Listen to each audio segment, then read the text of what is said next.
Sean ustedes bienvenidos. Tengo el gusto de participarles, que esta es la 115ª sesión de cardiología organizada por el que suscribe. Y tenemos el gusto de que esta sesión, pues creo que es una sesión especial. Tenemos como ponente a una gente que no necesita presentación, pero que me voy a dar el lujo de presentarlo. Es muy buen amigo aparte de todo. Es el doctor Manlio Fabio Márquez Murillo. Él es cardiólogo electrofisiólogo del Instituto Nacional de Cardiología Ignacio Chávez. Es académico titular de la Academia Nacional de Medicina, investigador nacional nivel 2 del CONACYT y presidente del Consejo Mexicano de Cardiología. Expresidente también de SOMEC, que es la Sociedad de Electrofisiología en México. El tema con que nos va a hablar el doctor Manlio Fabio Márquez Murillo es arritmogénesis en las enfermedades de los canales iónicos. Tenemos también la participación de la doctora Ana Cecilia Berrick Betancourt, que es cardióloga electrofisióloga del Instituto Nacional de Cardiología Ignacio Chávez y además también vicepresidenta de SOMEC. ¿Estoy correcto? Bueno, perfecto. Doctora Lourdes Silva Rojas, también ampliamente conocida por nosotros, cardiólogo electrofisióloga del Hospital Ángeles del Pedregal, y el doctor Sergio Díaz Tostado, también cardiólogo electrofisiólogo del Hospital Ángeles del Pedregal. Les doy las gracias por su asistencia y tengo también el placer de decirles a ustedes que esta sesión se lleva a cabo gracias a la participación y al apoyo de Impulso Mexicano, que también están manejando ahorita Boston Scientific. Ellos nos darán al final un comentario de la empresa y de lo que están manejando. Sin más preámbulos, doctor. Vamos a hablar de las enfermedades de canales iónicos, que también las llamamos en forma corta canalopatías. Suena un poquito fuerte, pero bueno, son enfermedades de canales iónicos cardíacos y eso está más largo, pero bueno, en español generalmente tenemos que hacer eso. Entonces vamos a hablar un poquito de algunas de ellas. La primera es el síndrome de Cute largo, que como su nombre lo dice, es un grupo de enfermedades hereditarias que se asocian con la disfunción en la repolarización cardíaca, que eso es lo que mide el intervalo QT. La prevalencia es un poquito mayor en mujeres, es de 1 en 2000, por eso es que es de los síndromes hereditarios de muerte súbita más frecuente que podemos encontrar. La mayoría de los casos son por una pérdida de función en el canal de potasio, pero también tenemos un tercer grupo muy importante por alteración en el canal de sodio. Aquí es a la inversa, ganancia en la función. Las variantes, las variantes en estos genes de potasio, pues llegan a representar hasta el 80% de todos los casos de síndrome de Cute largo que tiene un genotipo positivo, que ya podemos hacer los genotipos en México. Hay un laboratorio en la UNAM y hay un laboratorio en San Francisco y ahí se pueden mandar a hacer. El gen que está involucrado en el síndrome de Cute largo tipo 1 es el KCNQ1 y en el LQT2 el KCNH2. De hecho, nosotros en el instituto describimos una de las primeras familias mexicanas con Yerbel, el famoso síndrome de Yerbel-Lange-Nielsen, y tenía una mutación justo en KCNQ1, porque les digo, es muy, muy, muy común. Y aquí lo que está sucediendo es que se disminuye la corriente de salida de potasio. Si ustedes se acuerdan del potencial de acción, el potasio es necesario para la recuperación, para la repolarización, y entonces, si esa repolarización está disminuida, pues se alarga el potencial de acción. Entonces, estos son los tres tipos más comunes. Tenemos ya como 15, pero no tiene caso mencionar todos porque son demasiados. Pero vamos a hablar ahorita en esta diapositiva del tipo 1, el tipo 2 y el tipo 3.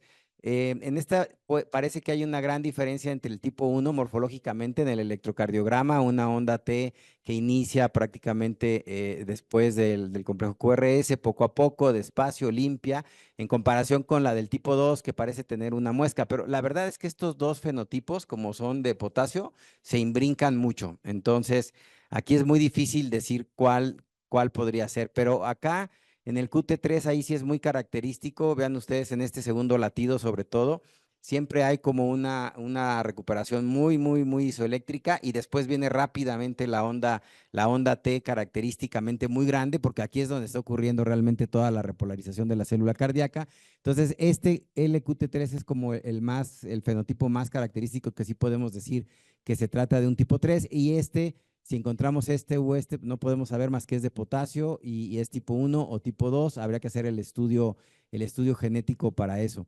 Y justo la estratificación de riesgo consiste en eso, en hacer la historia clínica, ver si hay muerte súbita en la familia o paro cardíaco no fatal, ver los electrocardiogramas de los familiares.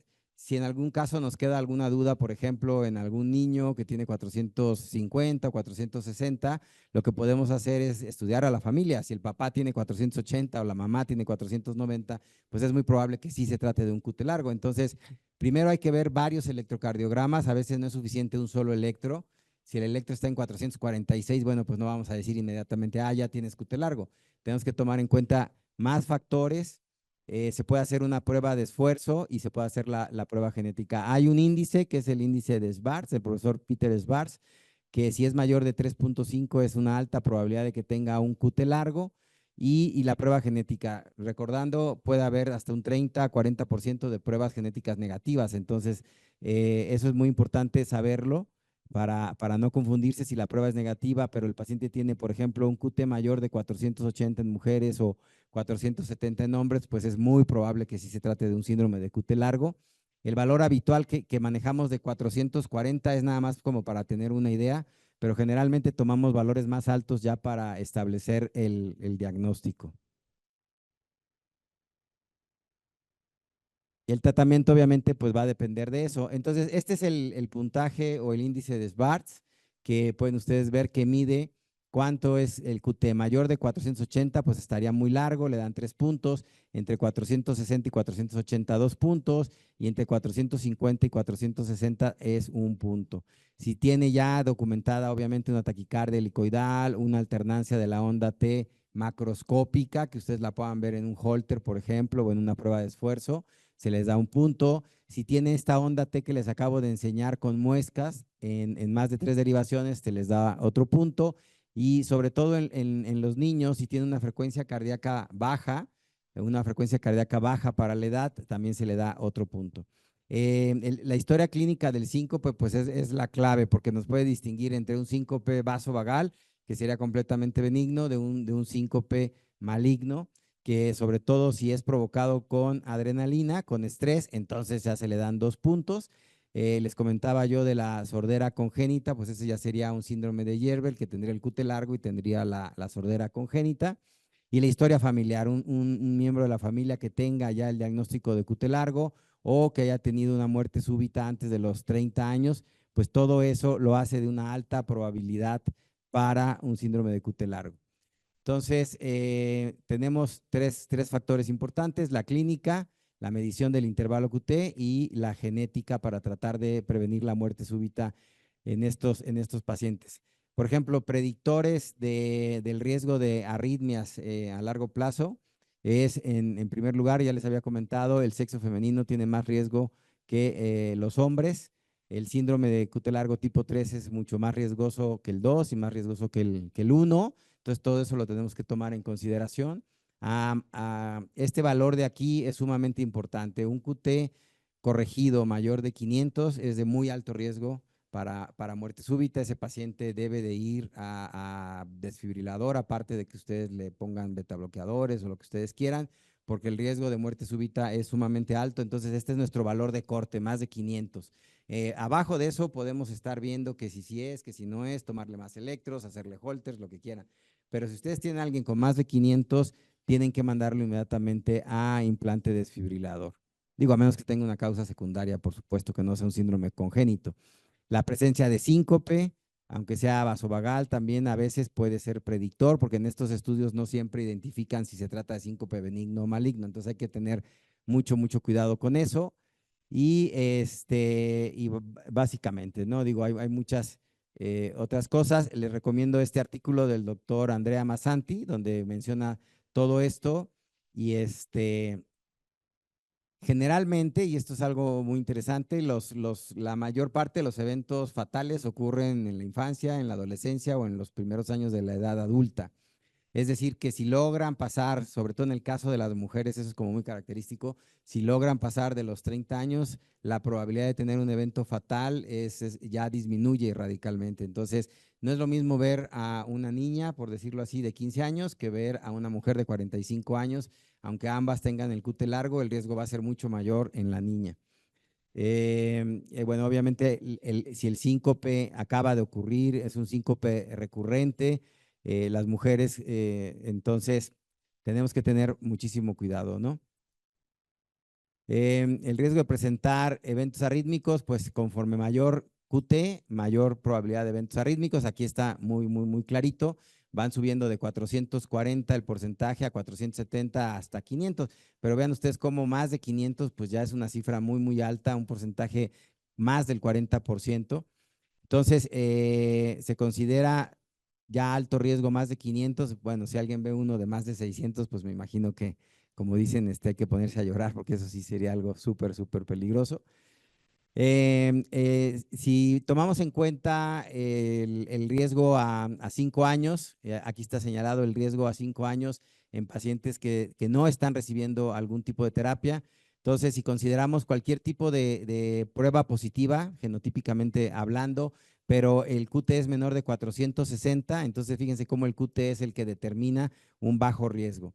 En cambio, si tienes un QT tipo 1 o tipo 2 entre 460, 530 o 460, 470 milisegundos, empieza a aumentar ya tu riesgo a 5 años entre el 1 al 3%. Si este intervalo se va haciendo mayor de 530, 520, 510, aumenta hasta el 6%. Y bueno, como ya habíamos comentado, un tipo 2 o un tipo 3 con más de 520, 510 tiene un riesgo ya que se considera muy alto de muerte súbita. 6% a 5 años se considera muy alto para cualquier enfermedad, incluyendo el QT largo o la miocardiopatía hipertrófica.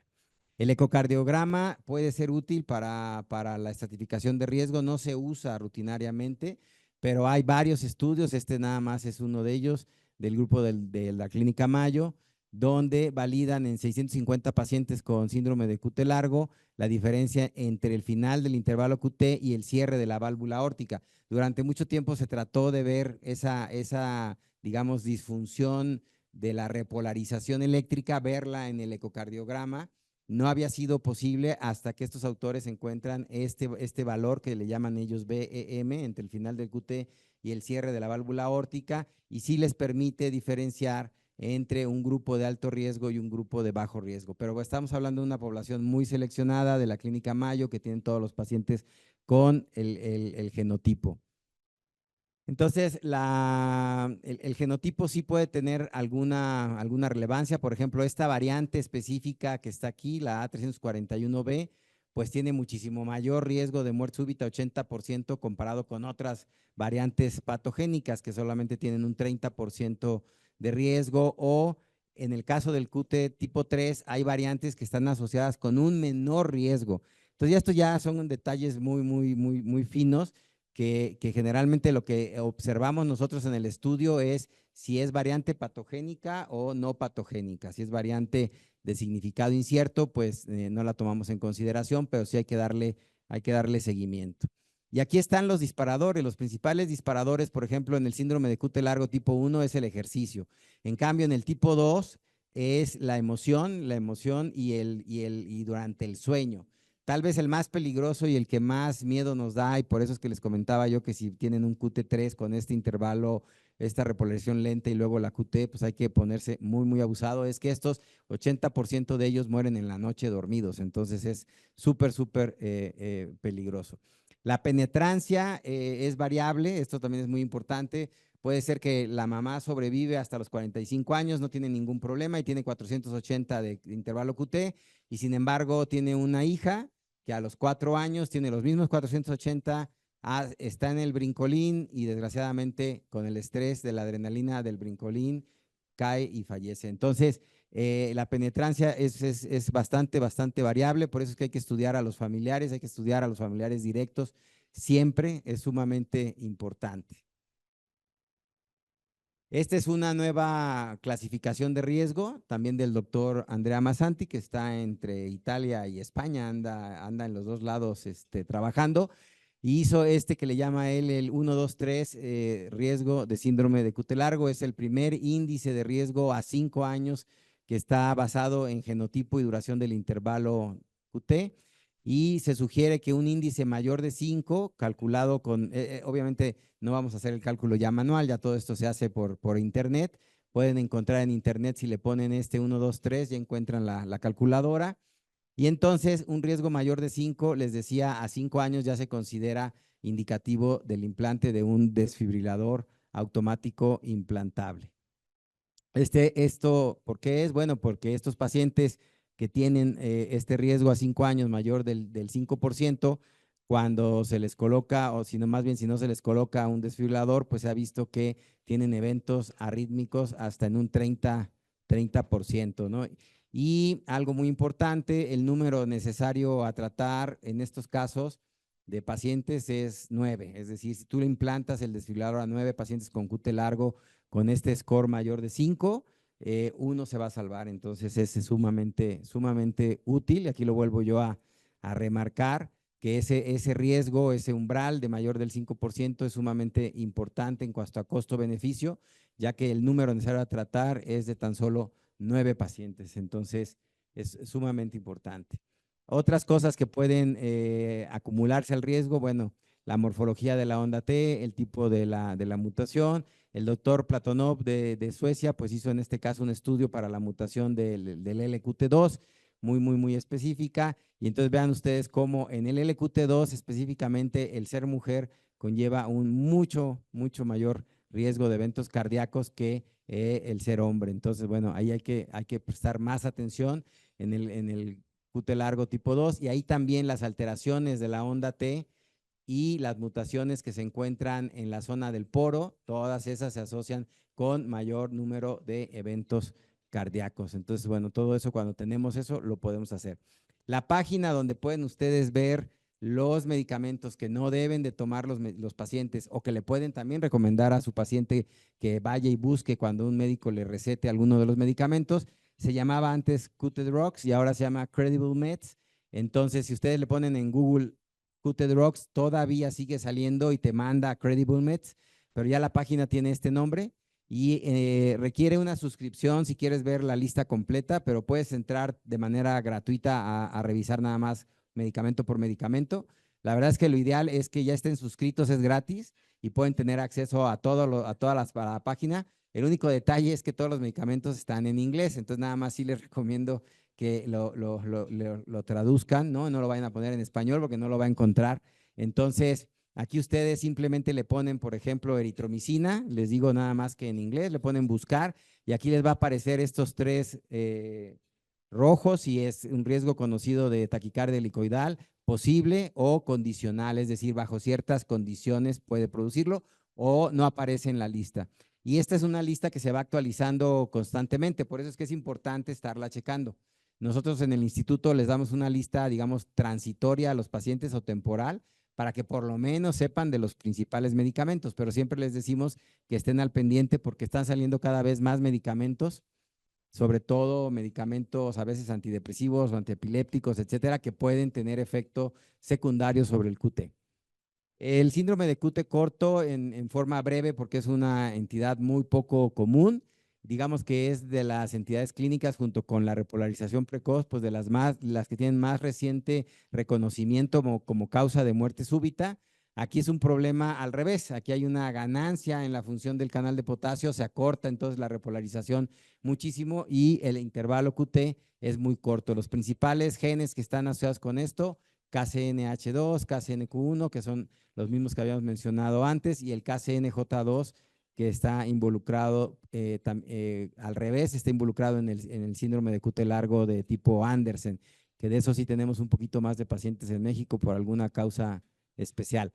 Entonces, en el QT corto, el canal afectado es el canal IKR de la corriente rectificadora tardía, y como les decía, al recuperarse rápidamente ese intervalo, entonces se gana la ganancia de función, hace que el QT sea muchísimo más corto. Entonces tienes un intervalo QT que al principio se decía que era corregido menor de 300, ahora se ha visto que desde 340 ya hay riesgo, entonces hay que estar abusados con intervalos QT menores de 340. Electrocardiográficamente, los casos tienen unas ondas T muy angostas, muy picudas, simétricas, de gran amplitud.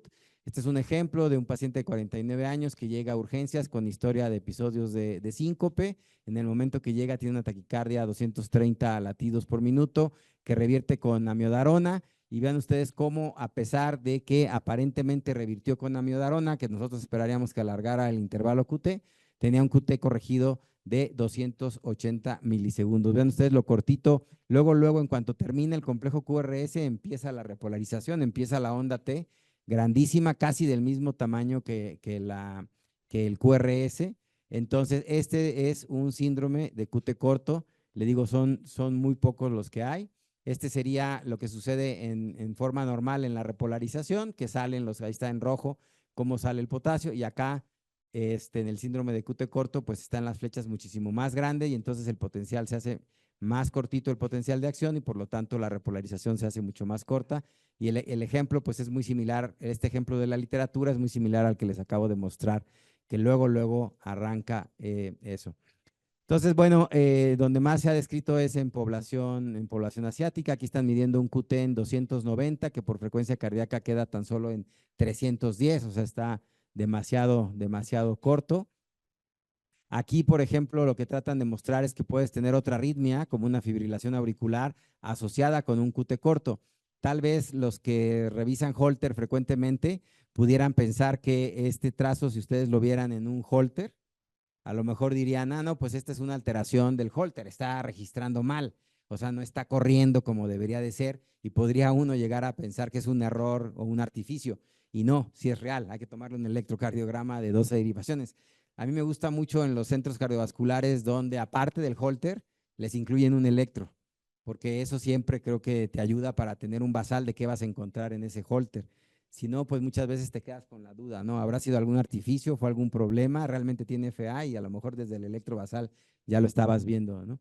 Entonces, bueno, también el doctor Michael Golub de Canadá diseñó unos criterios diagnósticos para síndrome de QT corto. La de probabilidad alta si tienes 4 puntos, que sería, por ejemplo, si tienes un QT menor de 330 con un intervalo entre el punto J y la onda T menor de 120, o sea, está pegadito. Si hay historia de paro cardíaco no fatal o de taquicardia ventricular, si hubo ya un síncope o incluso la misma fibrilación auricular. Está muy asociado con fibrilación auricular este síndrome de QT corto. Entonces, si ustedes buscan esta escala de Golub, pueden tener una probabilidad alta, intermedia o baja, y con eso decidir si pueden hacerle, si mandan a su paciente a hacer un estudio genético o no. Les digo, es un síndrome bastante raro. Un síndrome mucho más frecuente, que es el último que les quiero mostrar, es el síndrome de Brugada, que se caracteriza por una imagen de bloqueo de rama derecha o un verdadero bloqueo de rama derecha, junto con alteraciones en la repolarización en las derivaciones derechas, que son B1, B2 y B3, la famosa onda J, y que por eso actualmente han tratado de incluir todos estos síndromes como síndromes de onda J. A mí no me gusta mucho la idea porque el síndrome tradicional de onda J es el de la hipotermia, el de Osborne, ¿no? Pero bueno, esta enfermedad que causa muerte súbita generalmente al revés en hombres más que en mujeres, tiene un patrón de herencia autosómico dominante y las principales mutaciones, 30%, aparecen en el canal de sodio. Hay también ya como 15 tipos de síndrome de Brugada desde el punto de vista genético, pero sigue siendo el predominante por mucho. Cuando salen positivos, 90% de los que salen positivos es el canal de sodio y solo 10% tienen todos los otros. Entonces tratamos de no complicarlos mucho con eso, porque si no es bastante difícil. Curiosamente, esta enfermedad se describió primero en Filipinas por la doctora Guasón. La doctora Guasón observó, y era algo muy conocido en esa época, pero ella lo presentó en la Academia de Medicina de Filipinas, que había hombres que tenían en la noche respiración agónica nocturna. Digo, no le puso ese nombre, pero nosotros ahora le llamamos así, respiración agónica nocturna. Fallecían algunos en la noche, otros llegaban a sobrevivir, pero la esposa decía, es que tuvo una respiración que parecía que se iba a morir. Y ella lo describe claramente, todo con clínica, no había electrocardiogramas y bueno, obviamente tuvo que esperar a 1992 a que los hermanos Pedro y Joseph Brugada publicaran este grupo de casos donde había la elevación del segmento ST y la imagen del bloqueo de rama derecha. Una tercera parte de estos pacientes se diagnostican ya después de haber tenido un paro cardíaco no fatal, y algunos porque pues, se les hace autopsia molecular, es decir, fallecen y después se mandan alguna muestra o se tenía alguna muestra guardada o se estudia a la familia. Es muy interesante que el desencadenante de las arritmias puede ser la fiebre, el consumo de alcohol o algunos medicamentos. Quiero destacar lo de la fiebre porque sobre todo en los niños, en los niños y adolescentes, cuando tienen fiebre es cuando más frecuentemente pueden presentar el síncope y a veces podemos pensar que es simplemente el síncope febril y no tiene nada que ver. Hay que investigar ahí síndrome de Brugada, hay que tratar de tomar un electrocardiograma inmediatamente después de que haya pasado el episodio febril y el síncope. Muchos de estos pacientes tienen fibrilación auricular, tienen una muy alta prevalencia. De hecho, también es una cosa que se conoce de mucho tiempo, que los pacientes que llegan por fibrilación auricular, les damos un antiarrítmico, les damos propafenona o flecainida, que eso favorece el síndrome de Brugada porque bloquea más el canal de sodio. Y entonces cuando vienen a la siguiente consulta aparecen ya con el trazo del síndrome de Brugada que no habíamos visto al inicio en el electrocardiograma o que había quedado medio escondido y cuando le das la propafenona y regresa al mes, pum, vale, regresa ya con un fenotipo. Entonces hay que estar muy pendientes, son antiarrítmicos muy nobles que siempre hemos utilizado, que seguimos utilizando, pero sí hay que estar muy al pendiente, les repito, sobre todo en hombres, de revisar eso, ¿no? Si tienen cualquier duda, acuérdense de las derivaciones precordiales altas, son sumamente útiles. Este fue un gran, yo le llamo un gran detalle, pero en realidad es un gran problema, que clasificaron el síndrome de Brugada en 3 tipos, diciendo que los que tenían el patrón característico como este que está aquí, de imagen de bloqueo de rama derecha con el segmento ST elevado y el ST en domo y la onda T negativa, pues este era el tipo 1 y era el típico y era el diagnóstico. Que bueno, pues podría ser un Brugada, tiene elevado el punto J y tiene ahí una morfología medio extraña, pero habría que convertirlo en tipo 1 con un reto farmacológico para poder hacer el diagnóstico. Y dijeron que podía existir un tipo 3. La verdad es que este tipo 3 nunca se ha demostrado que sea Brugada. Y sin embargo sigue apareciendo en la literatura, sigue habiendo revisiones donde hablan del tipo 3, libros de texto donde dicen que el tipo 3, etcétera. Entonces hay que tener mucho cuidado. En realidad, solamente el 1 y el 2 son los que sí tenemos que tomar en consideración y el 2 hay que, digamos, demostrar que es tipo 1 para hacerlo típico, ¿sí? Este es el que es diagnóstico. ¿Dónde lo vamos a ver? Acuérdense, en B1, B2 y si tomamos derivaciones altas aumenta mucho más la sensibilidad, ¿no? En cambio, el tipo 2 tenemos que hacer una prueba para desenmascarar este tipo 1. Se puede utilizar acmalina, pero no tenemos en México. Entonces, otra opción es flecainida intravenosa o procainamida intravenosa, que es difícil de conseguir, pero en algunos hospitales sí las tienen. Entonces, bueno, el punto es que este tipo 2 se tiene que hacer una prueba con un bloqueador de sodio. A veces la prueba la hacemos sin querer, le digo, cuando les damos propafenona y regresan con el electrocardiograma. Entonces, por cada 10 pacientes que tienen síncope, síndrome de Brugada y que tienen síncope, 8 de ellos van a ser diagnosticados después de haber tenido un paro cardíaco no fatal. Entonces hay que tener mucho cuidado con la historia clínica del síncope. Nosotros tuvimos un paciente que tenía un hermano con síndrome de Brugada y él no tenía ninguna molestia, empezó a presentar primero síncopes vasovagales típicos, así característicos, y años después presentó un paro cardíaco no fatal en la noche, lo trajo la señora y dijo, es que casi se me muere. Entonces hay que tener mucho cuidado porque aunque tengan síncope vasovagal, tenemos que estar pendiente de ellos, ¿no? Es sumamente importante. El principal reto, pues, es determinar quién está en riesgo de presentar fibrilación ventricular. El síndrome de Brugada como tal, pues, es responsable de 4% de los casos de muerte súbita, 20% de las muertes en pacientes sin cardiopatía estructural. Entonces hay que ver si el sujeto o el individuo realmente está asintomático o no. Hay que ver las características del síncope, si de casualidad tuvo algún dato de convulsión, obviamente más si tuvo ya un paro cardíaco resucitado o reanimado, ver si el electrocardiograma es diagnóstico desde el basal.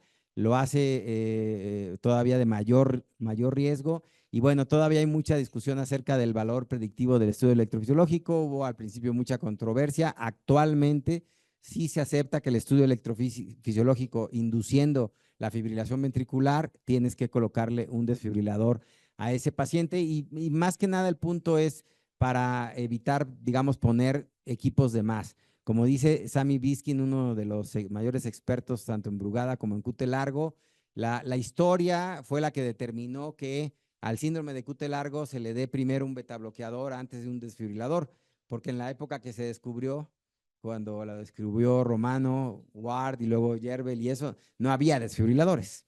Entonces empezamos con fármacos y es la costumbre. En cambio, cuando sale el Brugada en el 92 ya había desfibriladores. Y entonces se le pone primero el desfibrilador y después se tratan de investigar los fármacos. Y nosotros el fármaco que utilizamos es la quinidina. Muchas variables asociadas con muerte súbita, pero bueno, principalmente estas tres. Paro cardíaco no fatal, que tratamos de evitar el término de muerte súbita abortada, porque obviamente de la muerte solo regresó Jesús y el aborto es una condición ginecológica, ¿no? Entonces, exactamente. Entonces, si tiene síncope o si tiene un patrón espontáneo, aguas con esos pacientes son los que tienen mucho mayor riesgo. Ya en todo lo demás viene siendo un poquito menor.